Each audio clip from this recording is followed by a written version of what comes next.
तो hello friends, study with bachelors में आपका स्वागत है। इससे पहले मैंने बहुत सारे पार्ट डाल चुका हूँ, तीन चार पार्ट मैंने हीट के डाल चुका हूँ। ये पार्ट नंबर 4 है। और देखिए कितने आसानी से मैं थर्मल एक्सपेंशन बताऊंगा सॉलिड, लिक्विड, गैस तीनों में। तो आज मैं सॉलिड की बात करूंगा। तो अगर नए हैं तो मेरे चैनल को लाइक, सब्सक्राइब और शेयर कर देना। और स्टार्ट करते हैं आज का न्यू टॉपिक। और थोड़े मुस्कुरा लो यार, क्योंकि सिंपल टॉपिक है और आसान भी है, बहुत बच्चों को समझ में नहीं आता है। तो स्टार्ट करते हैं। तो सबसे पहले बात करते हैं थर्मल एक्सपेंशन का। थर्मल एक्सपेंशन होता क्या है? तो थर्मल एक्सपेंशन जो होता है वो किसी भी लिक्विड, गैस, सॉलिड में एक्सपेंशन हो जाता है। उसके किस वजह से? तो हीट में, जब हीट की जब टेम्परेचर इंक्रीज करेंगे तो उसमें क्या एक्सपेंशन हो जाएगा सॉलिड, लिक्विड, गैस में। उसी को बोलते हैं थर्मल एक्सपेंशन। तो ये आप समझ लिया, ये इंपॉर्टेंट है। Air force, navy, NDA, coast guard, SSC, railway सारे एग्जाम के लिए इंपॉर्टेंट है। तो स्टार्ट करते हैं पहले थर्मल एक्सपेंशन। थर्मल एक्सपेंशन तीन लिक्विड में होता है, मतलब तीन प्रकार में होता है। First solid, liquid and gas. तो सॉलिड, लिक्विड और गैस तीनों में होता है थर्मल एक्सपेंशन। और उसके बाद आज हम बेसिकली बात करेंगे सॉलिड की। तो सॉलिड में देख लीजिए क्या कह रहा है। सॉलिड में जो होता है इंटरमॉलिकुलर फोर्स ऑफ अट्रैक्शन। हम लोग जानते हैं सॉलिड में इंटरमॉलिकुलर फोर्स ऑफ अट्रैक्शन होता है। इंटरमॉलिकुलर फोर्स ऑफ अट्रैक्शन के कारण क्या होता है, जो उसका बॉन्डिंग होता है बहुत स्ट्रांग होता है। तो बॉन्डिंग कैसे टूटेगा? तो अगर हम टेम्परेचर बढ़ाएंगे तो क्या होगा, उसकी जो हो जाएगा बॉन्डिंग धीरे धीरे वीक होते जाएगी। तो वही उसी वजह से एक्सपेंशन होता है सॉलिड में। तो देख लीजिए एटम्स एंड मॉलिक्यूल्स, जो भी पार्टिकल, जो किसी पार्टिकल किसी मैटर में होंगे, किसी सॉलिड स्टेट में होंगे, और उनमें जो जब थर्मल एक्सपेंशन बढ़ाएंगे क्या, तो उनकी बॉन्डिंग वीक होना स्टार्ट हो जाएगी। तो उसमें कोई भी एटम और मॉलिक्यूल्स किसी भी सॉलिड स्टेट में है, देन क्या करेंगे, उसके बाद उसकी जब टेम्परेचर बढ़ाएंगे तो उसकी उसकी बॉन्डिंग वीक होना स्टार्ट हो जाएगी। तो उसका heat then interaction of separation also increase. तो उसके बीच का जो सेपरेशन है वो इंक्रीज करने लगेगा, उसकी बॉन्डिंग डिक्रीज होने लगेगी। तो बॉन्डिंग डिक्रीज होने के बाद क्या हो जाएगा, वो एक्सपैंड कर जाएगा। तो वही बोल रहा है कि देन हीट इंक्रीज करेगा, उसके बाद inter atomic separation also increases. मतलब उस दोनों पार्टिकल के बीच में इंटर मॉलिक्यूल्स जो अट्रैक्शन है वो क्या डिक्रीज हो जाएगा और एक्सपेंशन होना स्टार्ट हो जाएगा। तो एक्सपेंशन होगा तो क्या हो जाएगा, सेपरेशन इंक्रीज हो जाएगा। उसके बाद एम्पलीट्यूड इंक्रीज। तो उसके बीच के जब टेम्परेचर बढ़ाएंगे दोनों के बीच के सेपरेशन इंक्रीज होगा, तो एम्पलीट्यूड भी इंक्रीज हो जाएगा। आप इसे ये ध्यान में रखिए। आपसे 2-3 बार क्वेश्चन पूछ दिया जाता है कि एम्पलीट्यूड कब इंक्रीज होता है। When temperature increases, when pressure increases, then temperature, when temperature increases then amplitude will be increases. ये आप याद रखिए। तो इसने आप समझ लिया। उसका थर्मल एक्सपेंशन ऑफ सॉलिड हम लोग जानते हैं 1D, 2D, 3D। तो तीनों में होता है। तो थर्मल एक्सपेंशन तीनों, आज सॉलिड का पूरा फुल एक्सप्लेनेशन पढ़ेंगे। तो देखिए सबसे पहले थर्मल एक्सपेंशन इन सॉलिड किसका, लीनियर एक्सपेंशन। लीनियर एक्सपेंशन मतलब होता है कि मान लीजिए कोई रॉड लिए हम, और उसके अलोंग द लाइन जो भी एक्सपेंशन होगा उसी को बोलते हैं लीनियर एक्सपेंशन। जैसे ये मार्कर है और मार्कर के अलोंग ही कोई एक्सपेंशन होगा उसको बोलेंगे लीनियर एक्सपेंशन, क्योंकि ये वन डायमेंशन में ये मूव कर रहा है, सेकेंड डायमेंशन तो मूव कर नहीं रहा है, सिर्फ एक ही डायमेंशन में इसका एक्सपेंशन हो रहा है। तो इसको ये हो जाएगा लीनियर एक्सपेंशन। तो आप इधर समझ लीजिए, along द लाइन और रॉड और वायर, किसी भी रॉड और वायर के सिर्फ लाइन के along ही एक्सपेंशन होगा उसको बोलेंगे लीनियर एक्सपेंशन। तो उसी में आता है coefficient of linear expansion. Coefficient of linear expansion क्या है? तो कॉफिशिएंट ऑफ लीनियर एक्सपेंशन दोस्तों कुछ नहीं है, बस सिंपल कोई भी लेंथ में इंक्रीज कर देना। उसके बाद लेंथ में इंक्रीज कर गया, उसका पर यूनिट क्या, उसका जो ओरिजिनल लेंथ होगा और उसमें टेम्परेचर में भी चेंज हो जाता है। तो यही कह रहा है increase in length divide by initial length and rise in temperature. मतलब जो आपका पहले लेंथ में इंक्रीज हुआ, वृद्धि हुआ, क्योंकि एक्सपेंशन होने के बाद कोई लेंथ इतना छोटा तो वो लेंथ बढ़ के इतना ज़्यादा हो जाएगा। तो वही बोल रहा है कि किसी लेंथ में इंक्रीज हो जाएगा, उसके डिवाइड बाय ओरिजिनल लेंथ, जो आपका इनिशियल लेंथ जो शुरू में आपने ले रखा है, और चेंज इन टेम्परेचर, क्योंकि टेम्परेचर में चेंज होगा तभी लेंथ में चेंज होगा, मैंने आपको बता दिया। तो उसी को linear coefficient of linear expansion ये जो हो उसको अल्फा से डिनोट करते हैं।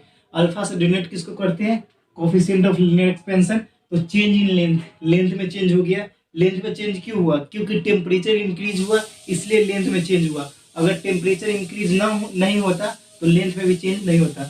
तो यहाँ पर देख लीजिए चेंज इन लेंथ और क्या, ओरिजिनल लेंथ इंटू टेम्परेचर।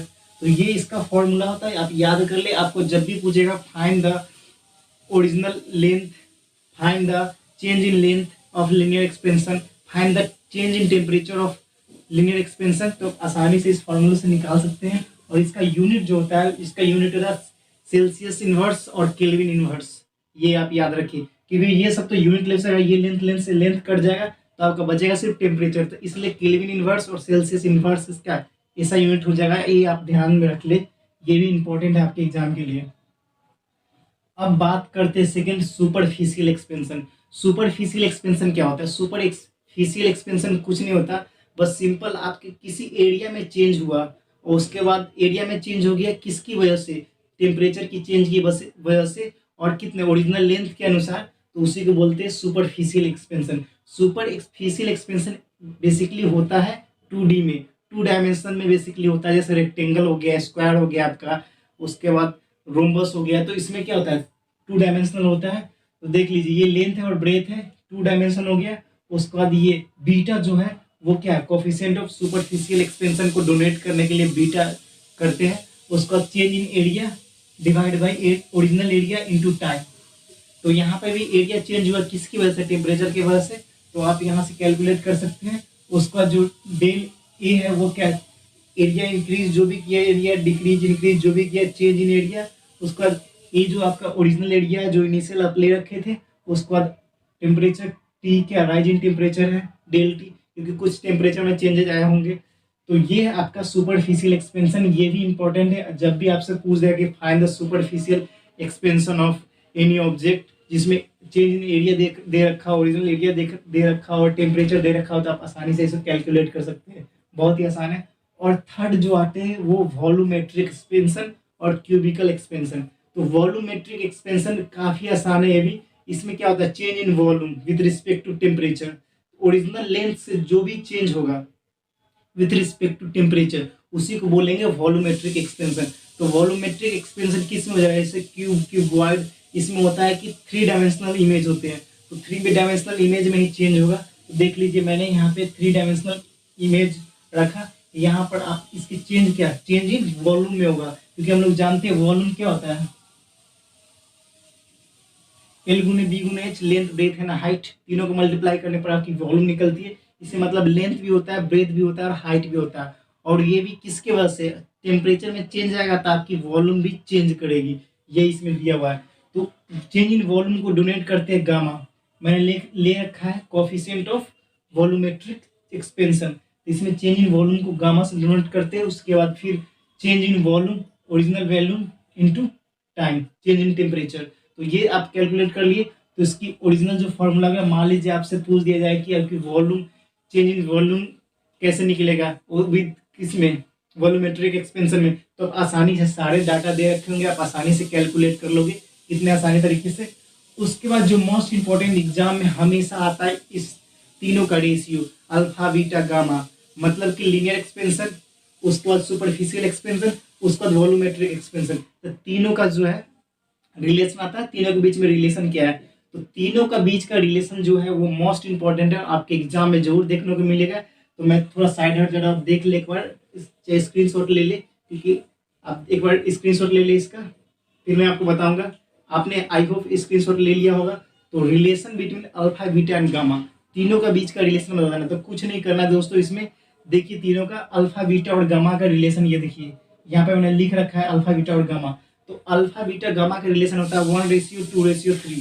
आप ये याद कर ले, क्योंकि ये बहुत इंपॉर्टेंट है। और एनडीए, एयरफोर्स, नेवी और रेलवे के एग्जाम में 3-4 बार पूछा गया। और एनडीए और एयरफोर्स में तो हमेशा पूछा जाता है, नेवी में हमेशा पूछा जाता है। तो देख लीजिए 1:2:3, समझ गए आप।